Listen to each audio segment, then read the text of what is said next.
كل سنة وانتم طيبين، وكل سنة كده دايما تعود علينا وعليكم بخير يا رب. وكل سنة بطلع وبقول لكم توقعاتي من الوجهة الفلكية وحركة الكواكب مع بعضها ازاي بتأثر في الكون بالسلب وبالإيجاب. كل الحاجات ديت التوقع هو يحتمل، هو مش تنبؤ. أنا بحب دايما أدور في حدود ومبادئ وتقاليد الدين اللي أنا بعتنقه عشان ما حدش عن الحتة الدينية بتاعتي.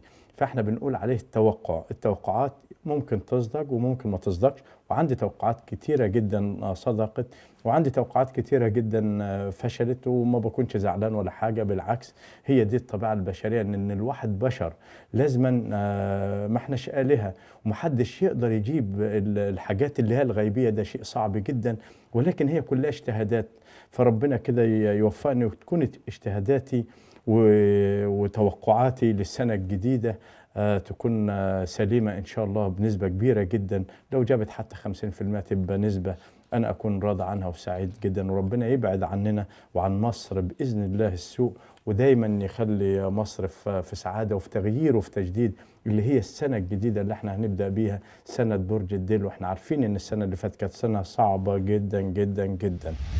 عايز أقول إن السنة دي هي سنة برج الدلو الهوائي، اللي هو هيبقى ماسك على طول السنة. وطبعا احنا بنقول طالما برج الدلو بنشوف المزاج الخاص بتاع البرج ده هو بيكون ايه. برج الدلو من اهم الصفات بتاعته كبرج يعني هو الحرية، ودي شيء مهم قوي. عايز المصريين بالذات، احنا كمصريين انا يهمني بلدي هتبقى شكلها ايه، ويهمني ان انا اطلع كل حاجه هتحصل في بلدي، وربنا يوفقني دايما وبشر المصريين بكل شيء جميل وبكل حاجه حلوه. عايز اقول بلاش ننزعج وبلاش نخاف من حاجات كتيره جدا، لان الفلك واقف معانا بامر الله، وربنا قبل كل شيء واقف معانا ومهيأ لنا الاسباب ان السنه دي هتبقى سنه حريه جامده جدا. فما تخافوش من اي كلام بيتقال ولا اي حاجه، ولكن القدر والنصيب هيبقى اقوى من صنع البشر ومن كلام البشر. ان شاء الله قدرنا ونصيبنا وقدر مصر العظيمه ان فعلا يبقى في العام ده من حسن الطالع بتاعنا ومن حسن حظنا ان السنه دي هتكون هي جايه في برج الدلو. عشان قد ايه احنا محتاجين للحريه. الفلك اللي بيقول كده والابراج بتقول كده ان السنه دي هتبقى سنه مهمه جدا في الحريات، وارتفع فيها سقف الحريات. حتى لو مسك مين، حتى لو اتحكم في البرلمان او غيره مين. واول حاجه هنبداها مع بعض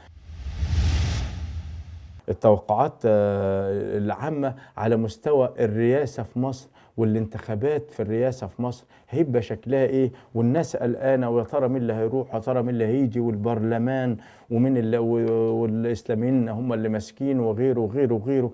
انا يا جماعة هتكلم من حيث الفلك.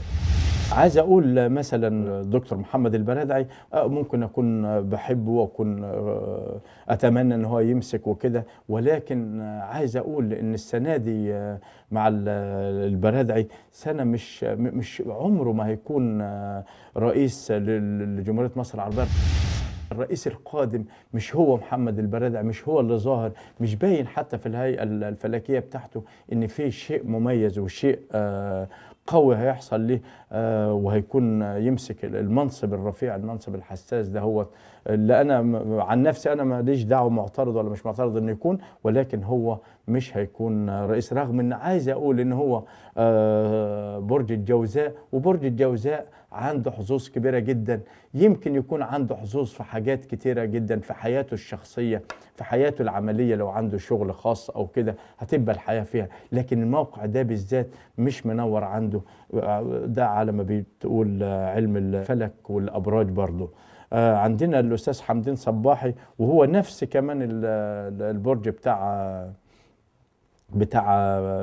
دكتور محمد البرادعي. ولكن انا كنت بقول للاستاذ حمدين صباح لو اجاز ان انا اقول يعني كانت حظوظك اعلى انك انت وكانت اضمن ان انت تبقى عضو مجلس الشعب اكتر واحسن من انك انت رغم ان السنه دي برضو سنه حلوه، وبرج الجوزاء من الابراج اللي هي مميزه وعندها حظوظ عاليه جدا لانها من الابراج الهوائيه اللي هتاخد حظها من برج الدلو. ولكن برضو بقول ان كان الافضل ان انت ترشح نفسك عضو المجلس الشعبي، كانت امكن وكانت حظوظك اعلى بكتير. لكن مش شايف برضو، او مش انا، الفلك ما هو شايف ان انت مش حته تصلح ولا ما تصلحش، لا بالعكس انت فوق راسي من فوق. ولكن انت الفلك بيقول لك ان انت برضو بعيد الموضوع ده ان انت تبقى رئيس مصر القادم. ورئيس مصر القادم بقى لغز وبقى شيء محير جدا. طب مين في دولة؟ الاستاذ عبد المنعم ابو الفتوح. وانا شايف كلهم ما شاء الله ابراج هوائيه اللي عندها حظوظ عاليه، عنده حظ عالي. جاي لي هنا تاريخ ميلاده 15 اكتوبر، يعني برج الميزان برضو اللي عنده حظوظ عاليه جدا. ولكن برضو كرسي الرئاسه لسه بعيد، لسه مش لاقي حد يقعد عليه. يا ترى ايه اللي هيحصل؟ وعايز برضو في حاجات انا هلمح عليها برضو المشاهد الكريم اكيد هيفهم انا عايز اقول ايه. الاستاذ عمرو موسى برضو برج الميزان عنده حظوظ عاليه جدا رغم انهم ابراجهم ما شاء الله. ولكن مش الحظ اللي هو، ما هو ممكن واحد يبقى عنده حظ ولكنه مش هيبقى نجم النجوم. فبرضه عايز اقول له ان انت برضه رغم ان عندك حظوظ عاليه جدا، لكن برضه مفيش عنده مفيش الحته اللي هي ان انت هتبقى رئيس مصر القادم. مش ده الاسم اللي هيكون رئيس مصر القادم، الفلك اللي بيقول، انا ما بقولش.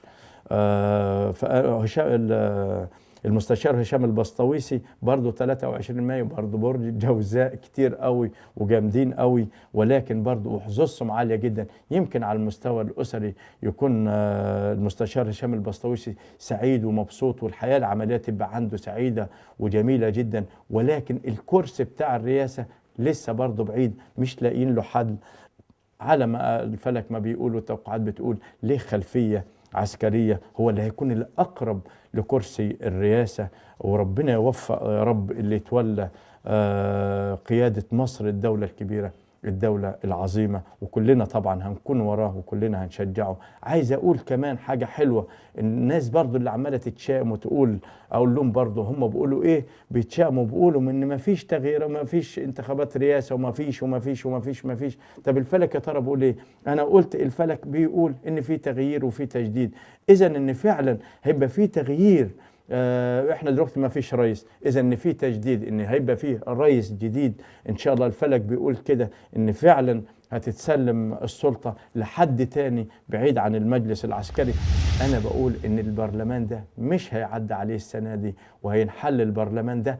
رغم ان برضه انا بقول ان الاخوان المسلمين والحرية والعدالة ان هيكونوا هم اكتر الاحزاب او اكتر مش عارف بتسموهم المجموعات ولا ايه او الفصائل، ما اعرفش، لكن هم اكتر الناس حظ في السنه دهيت وهيستفادوا من الحظ ده كتير جدا، بعكس السلفيين وبعكس اللي ممكن يحصل معاهم، وبعكس حتى المهندس عبد المنعم الشحات كان ليه توقع فيه. سالوني برضه في الموقع وقلت ان الشخص ده انا من وجهة نظري بقى انه غاوي شهرة، وبالتالي انا بتوقع له او الفلك بيتوقع له ان انا قلت ان الشخص ده هيبقى حزين في السنة ديت ويمكن يسجن، يعني شايفه في حديد. والتوقع ده ليه مغزى كبير جدا، يا ريت تبقوا انتوا فاهمينه وملاحظين انا بقصد ايه.